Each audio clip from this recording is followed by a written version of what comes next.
Bakunzi ba televiziyo y'u Burundi ndabaramukije ndabifuriza nikaze muri ano makuru y'ikirundi tugira ngo tubashikirize nakabagizwe n'izi ngingo nkuru zikurikira. Abarundi basabwa kugira amaso ntibagire amatwi kugira ngo birinde ibihuha bibatesha umwanya. Umukuru w'igihugu yabishikirije ku mugoroba w'ejo aganutse avuye muri Leta Zunze Ubumwe za Amerika no mu gihugu ca Cuba. Abanyamitahe bo mu ntara ya Gitega basaba ikigo kijejwe abanyamitahe ADB ko coborohereza zimwe mu mpapuro zankenerwa barondera i Bujumbura bakazironkera ku mugwa mukuru wa politike Gitega. Ndasubiye kubaramutsa uburere inkuru imwe ukwayo. Abarundi basabwa kugira amaso ntibagire amatwi kugira ngo birinde ibihuha bibatesha umwanya. Ivyo ni vyaraye bishikirijwe n'umukuru w'igihugu Evariste Ndayishimiye ejo ku mugoroba aganutse avuye mu rugendo rwamushikanye muri Leta Zunze Ubumwe za Amerika no mu gihugu ca Cuba. Tumukurikire. Ahantu hari Imana na shetani yamaho. Ivyo mwame mubizi. Abarundi basiba gukora ntibasiba kuvuga. Mugabo abarundi baragerageje guhanura abandi barundi. Baravuze bati uja kuba mu Burundi agira amaso ntagira amatwi. None kubera iki twaciye tumera amatwi maremare kuruta aho gukanura maremare. Tumere nk'ababa gumya banga bavuga ngo shirira. Dushirire tugira amaso maremare hanyuma amatwi kuko n'abakera bari barabibonye. Uja kuba mu Burundi agira amaso ntagira amatwi. Ugiye urumviriza ibihuha woherayo. Kera Burundi murazi ko bwasa n'ubwafatiwe ibihano bwari bwarahowe amaboko imugongo. No kuvuga hariho abandi baciye bagenda barabucafuza mu makungu barabwambika ibara. Ubu rero babonye izi ngendo zituma Uburundi busubira kumenyekana kuri bijuru ribarikoroze. Abo rero niba uzosanga bavuga bati none tugire gute nitwaja kubesha mu makungu ivyo twahora tubesha ni yararabibeshuje. Reka basi tuvume duca umutima abarundi bagira umutima uhagaze ntimurondere ngo nibindi nimugira amatwi mubone umuntu akubujije gukora umenye yuko ari umwasi wawe kuko ashaka kuzosonza ejo kandi ushonje ejo niwe azoza kukubwira ngo hora binzarira kwisha ngo none nk'ubu ngubona wewe ngo uzobaho gute kugira guhamagarire mu migumuko. Rero muze muramenya muce ubwenge kandi nagenda babwire intare ntigende rihayagiza. Murigira mubona intare igenda yanitse amenyo hejuru mugifise amenyo akarishe. Murigira mubona igenda inzara yazishize hejuru mugifise inzara zikarishe. Intare ntigenda irazi ko ari intare. Ikimenyetso cyo mu Burundi ni intare. None ko ari intare kubera iki mwirirwa burata umutwe? Intare ntiyigera ijugumira. Intare yama izi neza yuko vyose ibitunganya. Ntigenda rero ivuga ngo nca nasama ngo nshashira inzara hejuru ngo nuko ndi intare. Nta numwe atazi yuko yitwa intare kuko niyo iravye honyene urayibona. None rero abarundi ko dufise n'ico kimenyetso c'intare tumenye kugenda twemye tudacika ata mutima. Hariho abantu bafise imitima ihuha. Kera twaraciye muri ivyo aho twari twaribagiye mugubu dufise imitima neza iri hamwe uraryama uzi kuzovyuka ukaja kubikogwa. Mugibe inebwe ni babandi bavuga bati ikiyago gisumba ikivi nyene baca bigira muri ivyo bihuha ariko nagira basabe ntagira umuntu azosubira guhahamuka ngo yumvise ibintu. We vuga ivyo wabonye kandi urumva umuntu akubwiye ikintu nawe ugacuka ijana n'igihugu umufashije ahubwo akikubwiye cugira ya maso urabe atacubonye ucuvuga uti wampenze mwereka. Nico gituma rero nagomba kubaremesha kuko ahandi mubandanije ivyo mwumviriza ivyo ejo tuzosonza twame twicaye ya makungu yoje kudufata mugongo. N'Imana ifashe wifashije utifashije ntozoronderwa abakungu bazoza kugufasha. Nico gituma rero abarundi mwese twigire ku kivi kuko Imana yaratugiriye neza iduhe bikwiye byose vyotuma dushobora gutunga kandi yaduhaye n'ubwenge. Abarundi n'incabwenge zikomeye. Ubwo bwenge bwacu tubukoreshe kugira ngo igihugu cyacu tugihiteka hamwe n'amakungu yose azohurumbira kuja mu Burundi. Mwarumvise mu ijambo nashikirije navuze yuko Burundi naho bukenye no munsi bishoboka ko gihinduka kikaba igihugu kitazosubira kuremera amakungu. None rero twebwe umurundi wese avuga ati jewe ni n'abankenye uno munsi ejo jewe zoba ndumutunzi uno munsi naba ndakuremereye ndagusaba gufashe ejo nanje zoba ashobora gufasha abandi umwe wese yigiriye iyo nama byoshoboka cyane. Ijambo ryose rero umukuru w'igihugu yashikirije ku kibuga c'indege Melchior Ndadaye muraza kurikurikira mu mpera zano makuru. Imodokari zibiri zitanga amazi agize iminsi yibonekeza indwara ya kolera nizo ishyirahamwe gitaho ineza y'abana UNICEF rigiye guha leta y'u Burundi izofasha mu kugwanya kolera mu gisagara ca Bujumbura mu ntara ya Bujumbura n'intara ya Cibitoke. Byashikirijwe na France Bagin aserukira ishyirahamwe UNICEF mu Burundi aho yari yahawe umubonano n'umushikiranganje wa mbere wa leta y'u Burundi Gervais Ndirakobuca. Kurikira Moise Nkurunziza n'umuvugizi umushikiranganje wa mbere. Nyakubahwa umushikiranganje wa mbere haje kwakira umufasone France Bagin ahagarariye igisata cegamisha mu mpuzamakungu ONU citaho ineza y'ibibondo UNICEF, aho ahanini yaraje kugira ngo baganire cyane cyane ku vyerekeye ikiza kolera kimaze kwigaragaza mu gisagara ca Bujumbura mu ntara y'Ibitoke n'intara ya Bujumbura. Akaba yaraje kugira aganire n'umushikiranganje wa mbere ivyo iryo shirahamwe ririko rirafasha kugira ngo ico kiza gishobore kugwanywa gituzwe kuko kimaze gufata mbere n'abantu batari bake.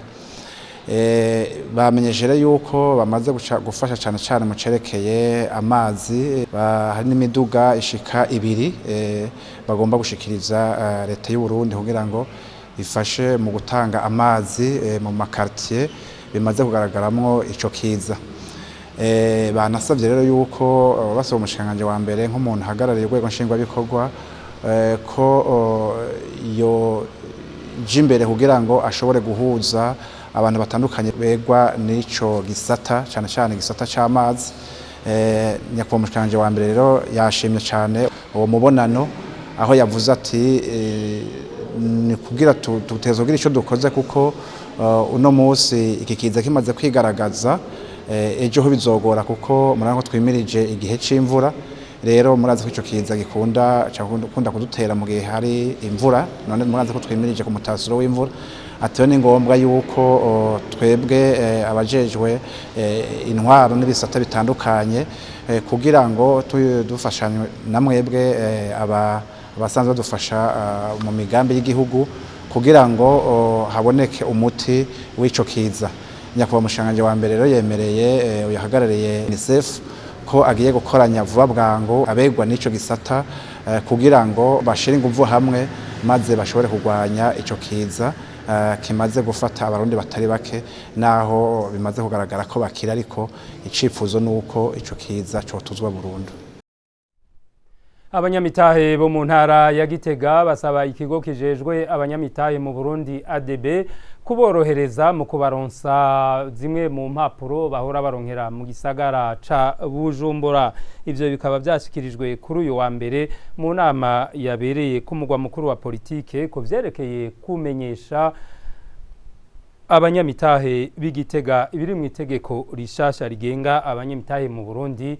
Bagasaba rero ko zimwe muri izo mpapuro bozironkera ku mugwa mukuru wa politike Gitega. Patrick Giramahoro.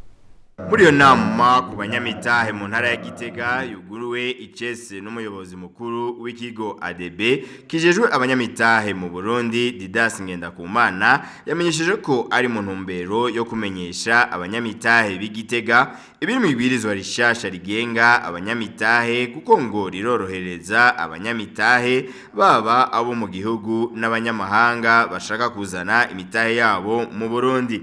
Userukira abadandaza mu ntara ya Gitega Patrice akaba yasavye ikigo ADB korohereza bimwe biboneka abariko bateza imbere igisagara cyo kugwiza inzu z'ingenzi, amashure, ibitaro n'ibindi kugira baterere mu iterambere ry'ishusho y'umugwa mukuru wa politike Igitega.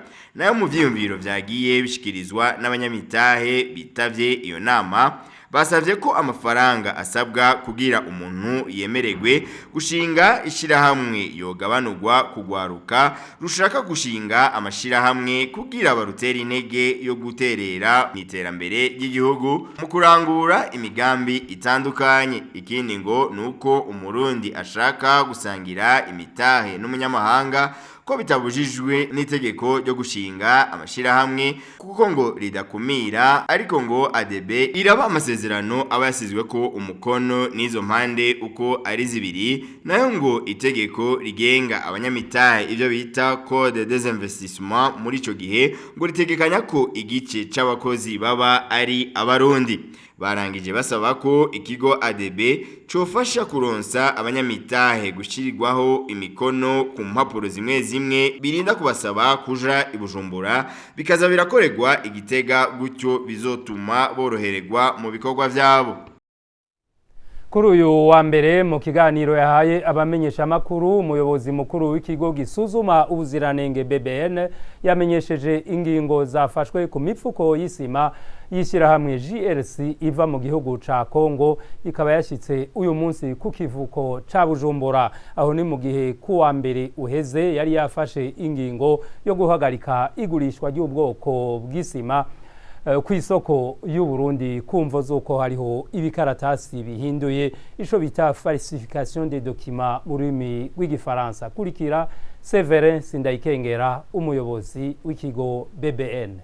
Rero uno munsi twashimye yuko tubamenyesha, twababwira yuko iyo sima tubanje kuyihagarika kugira ngo ntize ngaha, ariko hari sima yari mu nzira uyashitse ngaha, nico gituma twabatumye ko kugira tubabwire ingingo tuza gufatira iyi sima ishitse ngaha. Hambavu yaho twaratohoje, urumva koko yuko nkeka zo kugira ngo ikaratasi vy'amaresultat ntivyabaye falsifié, ubu vyaremejwe byarabaye falsifié. Sima yashitse ngaha ipakurura beneyo, twebwe dutware ama echantillon hanyuma tuje kugira analyse yoyo igume muri stock ngaha kuri port. Niyo twasanga ama analyse ashimishije koko ayariho yari mu manorme yacu, tugasanga ari mu manorme, beneyo abagira commande zoca bayijana baje kuyigurisha. Idatotse abayikomanze batubabarire, izoca isubira inyuma, nibaza ko ari inzego zo kubatunganiriza kugira ngo bishoboke. Mugaye gikuru nuko isima ya GRC ishitse inyuma yuko dutangaje kisima ya GRC tubaye turayihagarika idashobora gusohoka tabanje kuraba yuko bimeze neza. Ico nico twagomba kubamenyesha kugira ngo mu bimenyesha handi abantu baje baravyumva, hanyuma tukingire abaguzi, tukingire abarundi. Kuri uyu wa mbere ishyirahamwe ry'imvukira zo mu ntara ya Bujumbura zashikirije ubuyobozi bw'indero bwo muri iyo ntara ibitabo 200 muri komine Mubimbi, ngo ni mu ntumbero yo gushigikira ico gisata kuko basanze bafise ubukene bw'ibikoresho mfashanyigisho. Ni nkuru ya mugenzi wacu Claudine Manirama. Ibitabo 200 biciye amafaranga miliyoni 20 niyo ntererano yatanzwe n'abahurikiye mu ishirahamwe y'imvukira mu ntara ya Bujumbura ku buyobozi bw'indero bwo muri iyo ntara.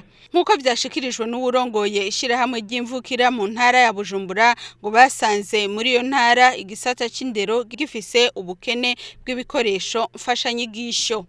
Mu ntumbero yo kuramira leta mvyeyi, mu ntumbero kandi yo gushikira ico dukoze kugira ngo dushigikire batoyi bacu, twaciye tuvuga tutireka turabe ico twokora kugira ngo twegeranye uburyo dushoboye kugura ibitabu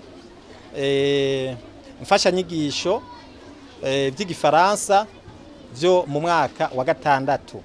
Kubw'umuyobozi w'indero mu ntara ya Bujumbura amenyesha ko muri iyo ntara bafise abanyeshure 19,000 mu mwaka wa 6, bakaba bari bakeneye 6,000 vy'ibitabo, leta nayo ikaba yari imaze kubaha 2,000, hakaba habuze ibindi bitabo bigera ku 2,000 kugira ngo abanyeshure 3 bashobore gusangira igitabo. Buramatari w'intara ya Bujumbura amenyesha ko ibibazo biri mu gisata c'indero bakizi agatumirira n'izindi mvukira zose kugira ico bakoze kugira ngo bashigikire ico gisata c'indero.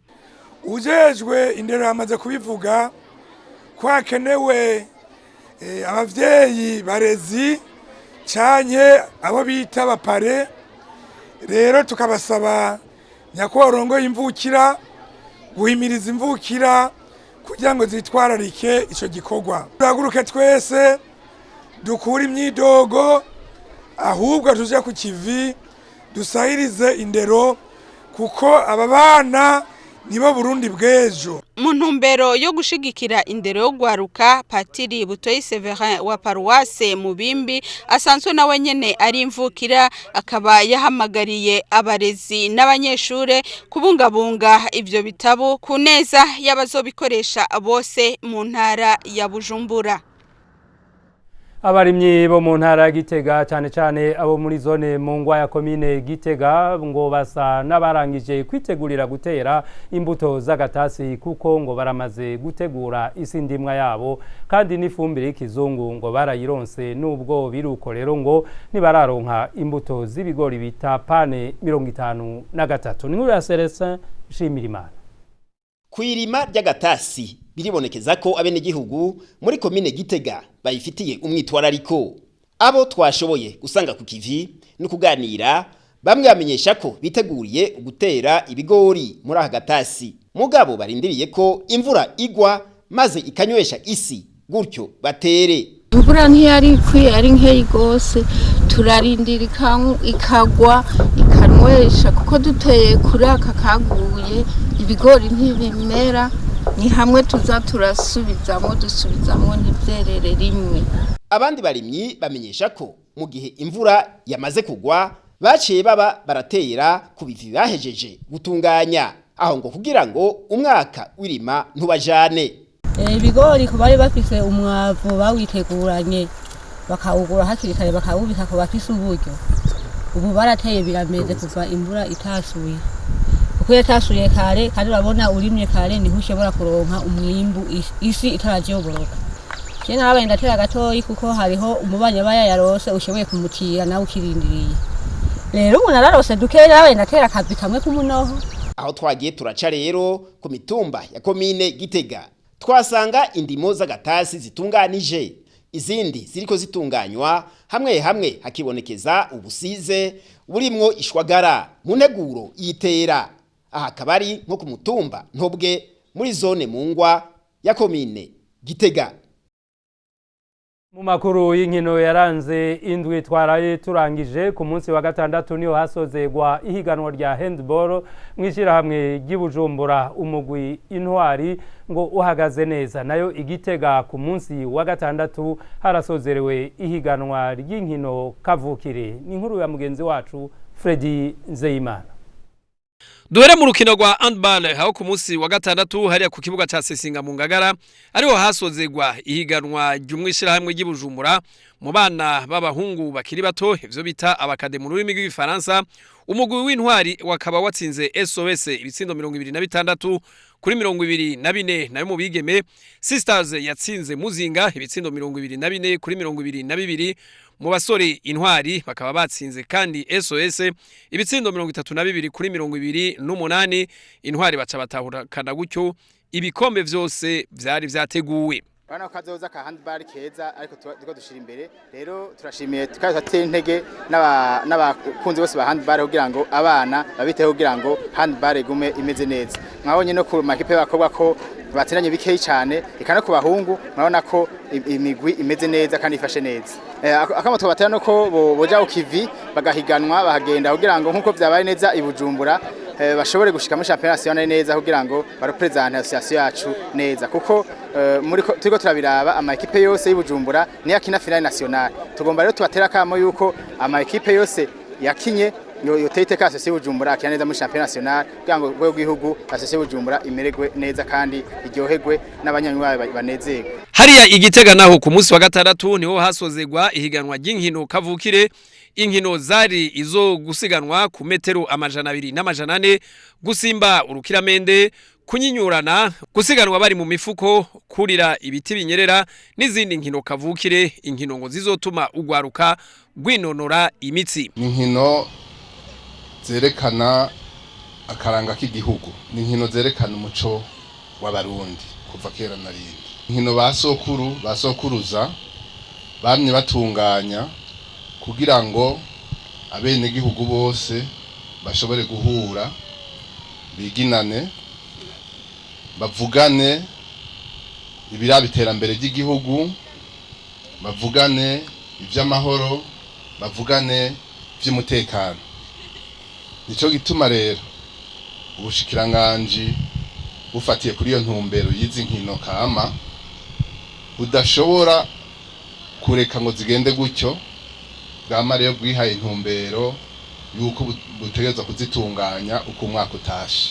Ni mu ntumbero yo kugira ngo ntizigende burundu, ntizibagigwe, ugwaruka ubu bamenye yuko ari akaranga k'igihugu dutegereza kugumya ntikaducike mu myanya y'intoki. Akarere ko hagati n'uburengero ku bagabo niko katahukanye ikibanza ca mbere, nayo akarere k'uburaruko kaba aka kabiri.